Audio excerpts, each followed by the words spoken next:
Hey, entrepreneurs, are you trying to make bigger profits in your small business? Like many of us, I'm sure you're feeling it. Business is hard, and now more than ever, you need to have a plan to help your business not just survive, but thrive. And it can happen as simply as thinking with the end in mind. I'm Marcia Reiner. I'm a business growth strategist, and I've helped tons of small business owners to establish and implement a tangible plan that guarantees increased profitability, guides your growth, and plans for a future exit. Because a business worth selling is also a business worth owning. And I want to share these strategies that I've earned and learned with you on today's Profit with a Plan podcast. But before we get started, I have something to share with my listeners. I've put together an insightful and think outside the box web class on Wednesday evening at 6 p.m. Pacific time. It's specifically designed to help you learn how to turn your business into one worth selling, even if you aren't thinking of selling it yet. Why now? Join me to find out all the benefits that come along with a sale-ready business. Register for free at exitwithaplan.com. And I'm excited to have my guest with me today, Donna Serdula. Donna is the founder and president of Vision Board Media, a professional branding company that helps individuals and companies tell their unique story on LinkedIn and beyond. Bringing dynamic story or brand storytelling to the masses and empowering people to think and dream big. That's the ink in her pen. It's her website, LinkedIn-makeover.com, where she and her team help people collide with the opportunity to transform their lives via the future forward career branding. Get my mouth to work here. She has authored 2 editions of LinkedIn Profile Optimization for Dummies. Hey, that's us, right? Donna also hosts a podcast. She's a fellow podcaster, Dream Big with Big Dreamers. And she shared her LinkedIn expertise at global conferences and presented keynotes and workshops and was featured on a number of high-profile news outlets. You know, when you know your stuff, people want to hear you. So welcome, Donna, to Profit with a Plan podcast. Hey, Marcia, thank you so much for having me. You're welcome. So I'm super excited about this because I feel like the other guys are kind of fading. You know, they have challenges and problems, whether you get kicked out or the algorithms change or it's just not as popular anymore. But I think LinkedIn is really coming up as a great place for business people to connect with business people. Am I right? I absolutely agree. And the funny thing is, LinkedIn is one of the oldest social networks out there. It's been around since like 2002, 2003. Oh my gosh. But I feel like there were 2 real turning points for LinkedIn. One of which was the acquisition by Microsoft. That was back in like 2016. And from there, I didn't know Microsoft owned LinkedIn. Yeah, wow, yep. They acquired them for, I think it was like $22 billion. Crazy. It's a drop in the hat. That was nothing. And, but right around there, they came out with their LinkedIn app, the smartphone app. And to me, that was like one of the very first game changers, because prior to the app, people had to get onto, the desktop experience to experience LinkedIn, and no one wanted to do it at work. A lot of workplaces had actually taken it off because they thought it was it was only for job search, which is totally wrong. We can talk about that later. But, I think the app kind of freed them. It made it easier to tap into them when people wanted to. And that was a huge turning point. And then the second big game changer was the pandemic and working from home. Suddenly people wanted to connect, and they wanted to connect not at just a personal level, but more of a professional level. And LinkedIn allowed them to do that. So I think those 3 things really put LinkedIn on the map and where it is now and where it's moving into the future. I love it. Well, I find that it's, it does have my ideal people, and it's okay to talk about business where it's kind of uncomfortable to put it out there on the other guys, and might not be appropriate if you're showing your kids pictures and then you're offering a program or it never seemed to flow. Like, how do you balance that? But LinkedIn is perfect because That's exactly what it is. It's a business network. It is, So but I love at the it. same time, Marcia, I'm finding that after the pandemic, we're seeing a lot more personality, a little bit uh, more personal posts. Now, at the same time, it's not overly vulnerable. It's not oversharing. It's not too much focused on kids. But at the same time, I do find that people are opening up a little bit more. And in some ways, it's refreshing and it's nice to see. But it's still professional. It's still career oriented. Well, I think even part of business, you have to have a little bit of your personality, a little bit of who you are, because how can people know, like, and trust you if they don't know who you are? Right. If they don't So, know you. Absolutely. I agree. And I think LinkedIn is doing a really good job of balancing that. When I get onto Facebook, when I get onto Twitter, there's a divisiveness with some accounts and some posts, and you feel it. You really feel it. But with LinkedIn, I still am finding that the vast majority of the users are posting in a very pleasant, very upbeat, positive type of way. And it's a pleasure to go on and learn more about their business, develop yourself professionally, use it to add value and to educate others. It's just a wonderful platform. I'm liking it. I'm liking it a lot more. And I have several friends that have started really coming out in there. I have another friend that does LinkedIn marketing for only attorneys. And so I'm in an attorney network. So I see a lot of these attorneys popping up and going, oh, you have some personality. You have some interesting information to share. And I am finding that I'm more comfortable on LinkedIn. So I agree 100% with that the Facebooks and I never was a Twitter person, but the Facebook and even what was that? What was the new thing that came out last year that only came out on Facebook, and you went in and it was just a whole bunch of people talking? Clubhouse? Clubhouse. Thank you. I was totally blanking on that. Even kind of, I haven't heard anything about Clubhouse anymore, even though it's still on my phone. It just kind of got saturated and just fell off. But LinkedIn's still strong. So great place to be. And I've been working with LinkedIn since 2009, believe it or not. That's when I first started my business. And it's had some ups and downs, but on a whole, it's always been in that more of that upward trajectory. And it's a place to go where you're not just wasting your time, you're investing your time. Yeah, love it. All right. So if we're investing our time in doing and making sure our LinkedIn profile is done well, because I think there's two ways you can be seen. You can be seen by having a completely optimized profile, and maybe that's lingo, but a nicely done, laid out profile that says what is important. And then the other side, if we can talk about it a little bit later, would be how do we network on LinkedIn? Yeah. So and those are two really good points, because I look at LinkedIn, there's the foundational aspect, and that's your profile, because they're checking you out. They want to know more about you. And a lot of times, even if they're Googling your name, your LinkedIn profile is still going to be one of the very first things that pops up in the Google search results. Really? So try it out. You might be surprised, but I find it all the time. You type a person's name in, within the first 3 or 5 search results is the LinkedIn profile. Okay. And so people are popping in there and they want to know what to think about you. And if you think about it, what a great network to use, because not only is it going to show that person's picture, it's going to show their full career trajectory. It's going to show who they know, how they are connected to you. And you can go even deeper and see testimonials, recommendations. You can get a really good sense of who they are and how integrated they are in their industry. So that's great. Why wouldn't a person check it out, right? It just makes sense. It does. It makes total sense. Okay. So walk me through, you mentioned a lot of things that we can have in there. I came out of the financial services world years ago, and they would not allow us to have testimonials on or recommendations on our things. So I never really did that. And, I have been out of that world for the last 6-7 years now.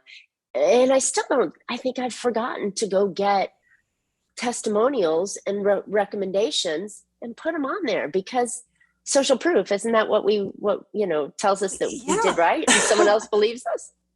And it's funny. I had just posted a poll on my LinkedIn feed just a few months back where I said, hey, have people forgotten about the recommendations? This is such a fabulous section, but people seem to forget about it. And yet it still remains pretty front and center. And I often will see that a person will have like 20 recommendations from 2010. And nothing since, right? Nothing since. So let's use this as the wake-up call, right? I love it. Recommendations again. I do have a few, easy suggestions for that. And that is, think to yourself, who has impressed me? Who has done something fabulous? And start writing recommendations again. Don't even think about requesting, just start writing them. Love that. Because then you can get some reciprocal, right? Well, yes, but even so, it's just goodwill. It's good karma. Just put it out there. And if something comes back, that's great. But don't even look for the quid pro quo. Don't even look for it. Just put it out that's there. the first thing my awful mind pops up with. But you're so true. Just do it because you want to. Do it because you want to. I like it. And then once you start giving them, right? Because now you're getting everything ready. The universe is seeing that you're giving, and that's a good thing. Then think to yourself and say, who have I impacted in a positive way that I'm proud of? Like, I'm proud of what I did for them. And then reach out. Now this is going to sound crazy, Marcia, but come with me on this one. Write the recommendation for them. Oh, yes. Crazy, but it works. Okay. So there's two ways of going. One, just say, I'm writing the recommendation, and say to them, look, hey, Marcia, I know you're busy. You've got a lot on your plate, but I really loved working with you. So I've taken the liberty of writing the recommendation for you. Feel free to change it, edit it, whatever you want. But I would be so honored to have you, placed on my profile with a recommendation. Love it. And then what would the other person do? They'd celebrate because I don't have to do anything. Exactly. Yes. Done. And off they go. And you're writing because you remember the points, right? Mm-hmm. They're going, oh yeah, Marcia was great. And she did this stuff and we worked together and blah, blah, blah. But if she wrote it or he wrote it, then it's probably not highlighting the points that I want to have highlighted, right? Exactly. So and if I'm writing it, it's perfect. It's perfect. But here's the thing. There are some people who are like, Donna, that's just not authentic. I can't do that. It's wrong. It's not wrong, but okay. I understand for some people, for some personality types, it feels really hard to do. And I get it. And in that situation, what you do is this. You say, hey, Marcia, it was a pleasure working with you. Loved everything, but I do know you're busy. I really would love a recommendation. But just to make it a little easier for you, here are the 4 points that I would love for you to mention. Or here is something that story in which I did this and you did this. Could you just mention that and give them something to go on? Yeah, breadcrumbs. Perfect. I love it. How long should this recommendation be? A paragraph? Should it be a couple paragraphs? Should it be their life story? What are we talking about? I like just short and sweet. Short and sweet, 1 paragraph, just a couple sentences. When I say a couple sentences, I'm talking not 2 sentences, but 3 to 5 sentences. Perfect. Okay. And really concise. Who was it that said, I would have made it shorter if I had more time? I think it was Mark Twain or something. I heard that a couple times over the last things about sales copy and writing. I would have made it shorter, yes. If I had more time. So you provide them with that time by writing it yourself, getting it as concise and perfect as possible and tossing it over to them. When you have these recommendations, it just gives you that social proof. It gives you that relevance. It's a good thing to do. It does take some time to do it, but it's worth it because when people look at that profile and they see that you have 20 recommendations, current recommendations, and 20 might sound crazy, but heck, if you had 3, if you had 5, if you have 20, the more you have, the better it is. Here's something else that just clicked in me is we want to have those recommendations and social proof on our website. And if we get them through LinkedIn, then we can also have them on our website as well. So it kills two birds with one stone. So I like that. Like that. Good stuff. Okay. So recommendations. And you're saying we should have several, maybe from several people in different areas that we focus on, and writing it ourselves and delivering it to them saying, hey, tweak it the way you want, or here's a couple of bullet points, and boom, it's done. Love it. How easy is that to really make yourself look more accomplished and worthy, I guess is the word I'm coming up with. Professional, trustworthy. Trustworthy, that was the word. People are looking because they want to learn more about you. Right. And they're looking for a reason to dismiss you. Sometimes it's like, what's not right here? Well, give them all the good things, give them the right things. So speaking of giving them the right things, what do we write in our profile?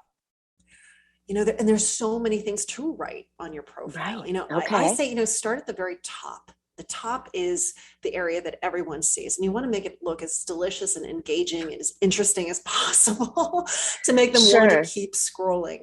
So the very top, I'd say, make sure you have a background image. Very few people do. That's an important thing. Make sure that's prime real estate. Why would people forget that? That's what kills me. Most people don't even know that it's there. They see that kind of grayish, greenish, segmented image, and they think, oh, well, I guess that's just the way it looks. No, you can upload something there. You can upload a profile picture of yourself. Make sure it's a professional one. It looks professional looking. It's new, it's current, keep it up to date. You can even now record a cover video. So you can actually not just take a picture, but also record a video of yourself talking to your reader. It's crazy. Totally How long new. should that be? They don't give you a lot of time. It's about 30 seconds. Okay. So just to the point, hey, here I am, and welcome, and I'm so glad you're here, kind of thing. Yeah. And if someone is a speaker, you can take a video of yourself speaking in front of an audience and upload that. That could be really powerful. So it doesn't have to just be you with the camera talking. I mean, you could take a video of you in some other form and upload it. Love it. Okay. Ding. Making notes here like crazy. So video with a profile picture. I didn't even know that there was a video button there. So, okay, give me a little bit of, where is that video button? So all you need to do is make sure you're on the mobile phone. All right. If you're doing it on the desktop experience, you're not going to see it. That's why I haven't do it seen on the mobile app. In fact, if you do it on the mobile app, there's also a little speaker there where you can click and you can add the pronunciation of your name. Nice. Yes, because they always get Marcia wrong. They're always at Marcia. So that's a good one. Good one. Okay. And what's nice is you get a full 10 seconds. So you can say your name and then you can say what you do. So a little bit of an elevator pitch rolled in there. I like it. Good stuff. Okay. And you have to do that on mobile. So point taken. I will do it on my mobile for not everything, but for some of the more visual areas. So definitely the cover video and for the name pronunciation, you need to do it on the mobile app. Then right underneath your name is the headline. And the headline is so important. For a lot of people, they look at LinkedIn and they say, I want to get on LinkedIn because I want to find more business. I want more opportunity. Right. And what that really means is they want to collide with opportunity, right? They want someone to come in and say, yeah, hey, I need you to, whatever. Right. So, when you're thinking about that, you need to say to yourself, all right, what do I want to be found for? If someone is looking for someone like me, if someone has this big heaping bowl of opportunity, they just want to place in front of me, what are they looking for? What are those keywords? And you've got I was just going to say, yeah, you got to think like, why am I on LinkedIn? What are they searching for? And then take those keywords and you want to put them into your headline. You want to work them into your about section. You want to work it into your job title and your job description. You want to make sure that you have those skills listed. And when you have it in those 5 areas, that's when you're going to start to find that you collide with those opportunities. You turn up in search results. And if you have a beautiful profile picture, you've got a good headline, and the headline is compelling. It gives that person, okay, this is who they are. And it's eye-catching. People are going to click, going to look at your profile, And hopefully I never thought of this. This is my big aha today, is that you're using keywords for search engine optimization. So that way Google and everybody else can find you. Boom. Why aren't I using those same keywords in my LinkedIn profile and headline? So when somebody's typing, going, oh, I need a blah, blah, blah, blah, up comes me because I've optimized it. Right. Oh my and God. here's the thing. LinkedIn is a search engine. A lot of people forget that LinkedIn is a search engine. It's a search engine of professionals for professionals, right?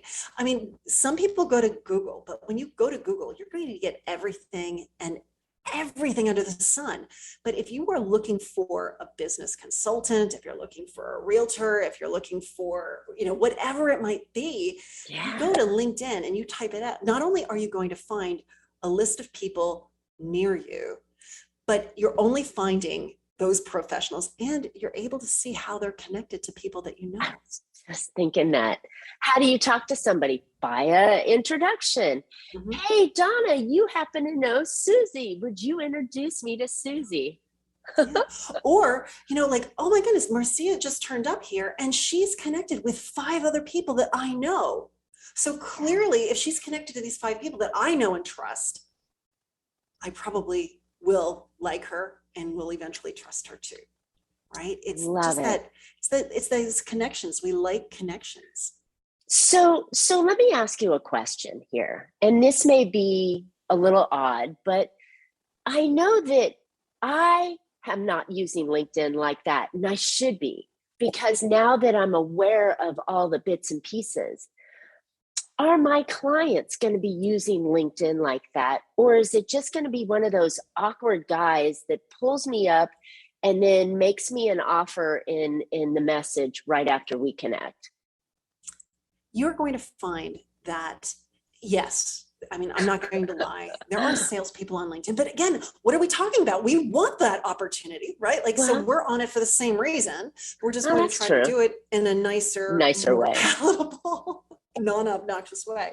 So you're going to find that there are, some extreme marketers on LinkedIn, but at the same time, LinkedIn is full of people that using LinkedIn in a very subtle type of way. All right. And so when I say a very subtle type of way, most people are using it because they want to research, they want to learn more about you. Maybe they're using it exactly like I just said, like, I need a service provider. Let me type them in and let's see who's in my network. But at the same time, they're looking at their LinkedIn feed and they're staying in touch with their network. They're learning what's going on. The thing here is very few people are actually actively creating content on LinkedIn. Thank you. Yeah. So I see. Yeah. I don't see that as much. Yeah. The percentage of their monthly active users that are creating content, 1%. I mean, it's crazy how low, like mic drop. But what that should say to you is there's all these active users and they're devouring content. They're just not creating it. So if you were to right now stop everything and start adding a little content to the LinkedIn feed, you're going to get eyeballs. Wow. So what's LinkedIn's preferred model of content? Is it short videos? Is it written word? What is LinkedIn like? I will tell you now, LinkedIn loves polls. They are loving polls. Really? Because engagement. Right. They love engagement. They want conversations. They want that home feed, that LinkedIn feed to be people, talking about the things that you care about. And so posts, and I will say the LinkedIn posts are a little bit longer than like just, the old 140 character tweets, even if you expanded to the newer, character max, the LinkedIn posts are a little bit longer than that. So like a medium sales letter kind of thing, or a couple of paragraphs kind of thing? Paragraph or two. You want people to click show more. So they read the full post. So if you can make that top part a little bit more engaging and intriguing, that a person feels compelled to click show more, that's a good thing. You want to give people a reason to comment on your post. Nice. Comments mean everything. And then if you can then respond to that comment and create a conversation, that Perfect. LinkedIn loves it. And you'll find that these posts live a long time. That's the other thing. Yeah. Okay. So if you look at your LinkedIn feed, you'll see that the top posts could have been posted like 5 days ago. Oh, maybe I have to go back and look at the dates. I'm also seeing a lot of videos, but they're short videos. What are your thoughts on that? Videos are great. They haven't been doing, like, when they first put the videos out there, they were really on fire. The videos aren't, in terms of the algorithm, it's not like we're seeing these getting like huge hits, huge views. But at the same time, with LinkedIn, if you can create good quality content that's adding value, that's engaging, that's educating, that's causing people to interact with it, you're golden. And if that's a PDF, if that's a PowerPoint, if it's a picture, if it's a video, if it's a poll, doesn't matter. They want just quality over quantity, and they want engagement. Love it. Love it. Okay. Wow. So you told us about hidden gems in our profile. You've told us about really doing some polls and posts and having that accurate content. How do we make connections? I'll hit you with something really crazy. Yeah. I'm going to hit you with something crazy. With LinkedIn, I said it's quality over quantity. So if your audience and you yourself, Marcia, are thinking, oh my goodness, but I have all this other stuff going on. I'm running a business. Like, am I supposed to be posting like 12 times a day? No, you're fine posting once a week on LinkedIn because those posts live. Now, if you're posting once a week on LinkedIn, use the other time to engage with other people. So don't just don't just go one on and done. Post, but post, that's fine. Just have a good quality post, maybe once a week, once every other week. It'll be fine. But then make sure that you're logging in and you're going through your feed and you're seeing what other people within your network are posting and you're engaging with it. You're commenting or you're liking it. Love it. Okay. So how do we start searching without having to go into the professional version or the paid version? How do we start searching and building a network of people that we really want to talk to? Yeah, and what's nice is with LinkedIn, the free version offers quite a bit in the advanced search. It's not like they turn it off for you. You can go in there and you can say, I want to search this industry. I want to search by this job title. And you can even say, I want to search by second degree connections or first degree connections. Oh, and you can do all that in the regular, right? You can do that in the free version. Yeah. All right. What most people do is they go into the top of the search, where there's the search bar, and they type something in and they choose from the drop list, because LinkedIn they try to spoon feed you. And they're always like, here's what you want. What you need to do is just hit enter. Don't just choose from the drop list. Hit the enter button or the return button on your keyboard. And then you get into the actual search results screen. And then at the top, you can actually go in and say, hey, I want to just search the greater New York City area, or I want to, and you can add all of these additional search query operators and options to really zero in on what it is that you're looking for. Awesome. So another quick question. If the spoon feeding that LinkedIn is doing, is that paid traffic? I mean, can you pay to advertise on LinkedIn, or is it all organic? Okay. So you can. And oddly enough, when you're doing a search, I don't see sponsored search results. I have not seen that as of yet. Because you see that in Google, you see that in Facebook, you see that everywhere. All the paid stuff comes in on top. And when you said that, I went, oh, are those spoon feds the paid advertisers? But, they aren't. They aren't. Believe it or not, they aren't. Where you're going to see the paid advertising is in the LinkedIn feed. So you'll see sponsored posts on the feed. And I have seen that. And you'll see above the LinkedIn, like right below the toolbar at the top, there'll be like a text ad. Typically on the right-hand side, I'm talking about the desktop experience. Yeah. You'll see ads on the right-hand side. Gotcha. But you'll also see in-mail messages that you can also, so you can actually send, messages out to people who meet your demographic, and they'll be delivered into their in-mail. It's almost like in-mails, but it's more of a mass blast of like in-mail messages. Nice. Okay. So it's really evolving into quite a powerful tool, because you've got all these features that lead to what you're trying to do in a community that you want to be in, because you're a business person and you want to talk to other business people. Yeah. What a fantastic tool this has become. And from just the resume place that we started off in the early O's, right?